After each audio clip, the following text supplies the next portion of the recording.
যে আপনার স্বামী, ছেলে মেয়ে, বাপ মা সবাই অমানুষ, সবাই আপনার প্রতি জুলুম করছে, সবাই কষ্ট দিচ্ছে, আমি মেনে নিলাম। এই সকল কষ্টের বিনিময়ে যদি আল্লাহ তাআলা আপনাকে জান্নাত দেওয়ার সিদ্ধান্ত নেন, যে আমারে বান্দিকে আমি স্বামীকে দিয়ে কষ্ট দিব, খানায় কষ্ট দিব, অসুখ দিয়ে কষ্ট দিব, নানা রকম বিপদ দিব, এই বিপদগুলার কি একসময় শেষ আছে না নাই? শেষ আছে। আর কিছু না হোক মরলে তো শেষ হয়ে যাবে। মরার পরে কি স্বামী কষ্ট দিতে পারবে? শাশুড়ি কষ্ট দিতে পারবে? কেউ কষ্ট দিতে পারবে না। আপনার যত কষ্টই হোক, এই কষ্টের একটা এন্ডিং আছে না নাই? একটা এন্ডিং আছে, একটা শেষ আছে।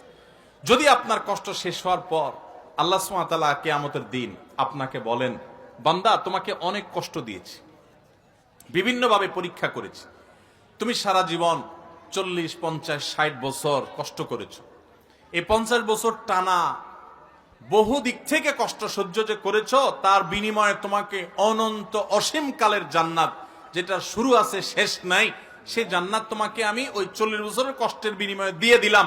তাহলে এই ডিলিংসটা, এই আল্লাহর সাথে এই ডিলটা, আল্লাহর সাথে এই লেনদেনটা, এই বিনিময়টা, এই কম্পেয়ারটা, দুনিয়ার কষ্টের বিনিময়ে আখিরাতে অনন্ত অসীম কালের জান্নাত যদি আল্লাহ দেন, তাহলে সেটা লাভজনক না লস?